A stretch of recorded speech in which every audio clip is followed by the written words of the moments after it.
In 2013 he achieved one of the great shocks in tennis history, knocking defending champion Roger Federer out of Wimbledon.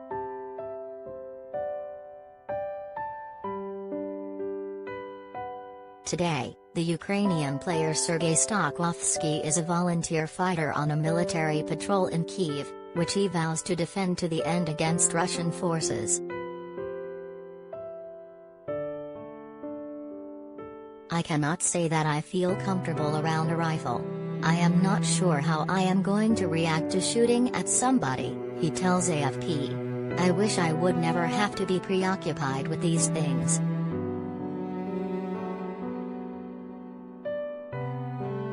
The heartbreaking decision torments him every time he thinks of his family.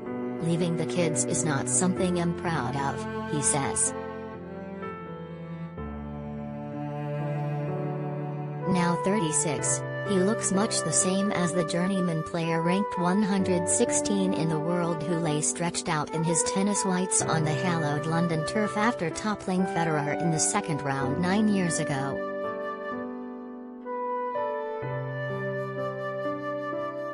But his outfit now could not be more different as he patrols Maidan Square, a symbol of Ukraine's fight for democracy, armed with a Kalashnikov, a pistol in his belt and his 1.93-meter, 6 feet 4 in, frame dressed in khaki camouflage. It's been just over 2 weeks since he returned to Ukraine and signed up for the Territorial Brigade, the volunteers tasked with helping the army against the Russian invasion launched on February 24.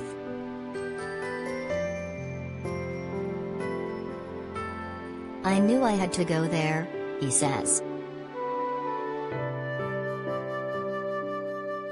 On the eve of the invasion, Stakhovsky was on holiday in Dubai with his wife and 3 children aged 4, 6 and 8, having hung up his racket as a professional player in January after the Australian Open. The next day, after seeing the television images of Russian bombs falling on his homeland, he says that he was plunged into a mixture of despair and misery.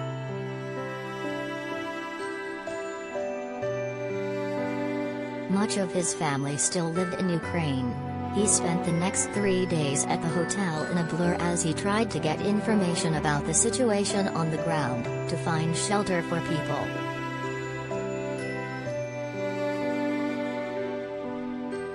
I was full of adrenaline. I slept 3 or 4 hours. Overall, I didn't eat.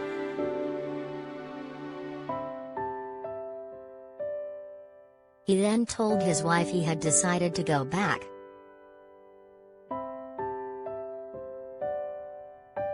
My wife was really upset. I mean, she knew, she understood, but she was really upset, he said.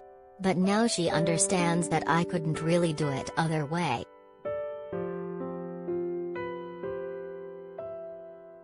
My kids don't know that I'm here. Well, they know that I'm not at home, but they don't know what war is and I'm trying to not get them involved. I told them I'd be right back. It's been 15 days now. And God knows how many more it's going to be. Like all Ukrainian men aged 18 to 60, Stakhovsky is eligible for call-up by the army and cannot leave the country when the country is at war.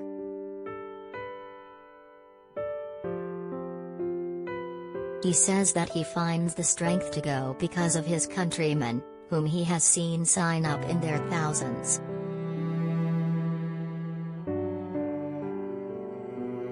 If we don't stand up, we don't have a country to live in, he said. The former tennis pro now carries out 2 patrols a day lasting 2 hours each to guard the center of Kyiv from possible infiltrations, particularly around the palace of President Volodymyr Zelensky, the hero of the resistance against Moscow.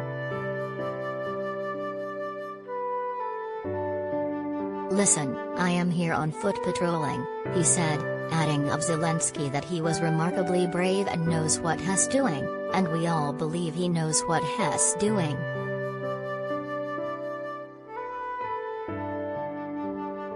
People from India to South America have sent thousands of messages of support and asking how they can help Ukraine, says Stakhovsky.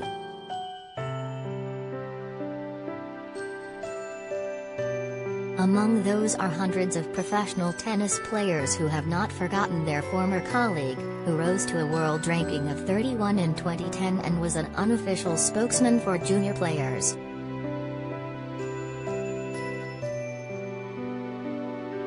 Tennis legends have also offered their support, including the man he stunned at Wimbledon, Roger Federer himself. He said that he wishes that there will be peace soon, said the Ukrainian, adding that Federer and his wife were trying to help Ukrainian children through their foundation. One message that particularly touched him came from Serbian world number 2 Novak Djokovic.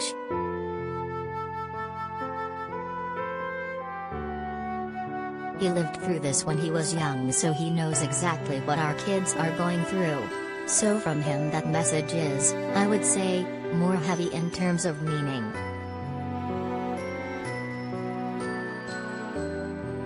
As the Russians close in on Kyiv, there are fears it could face the same fate as destroyed cities like Kharkiv and Mariupol.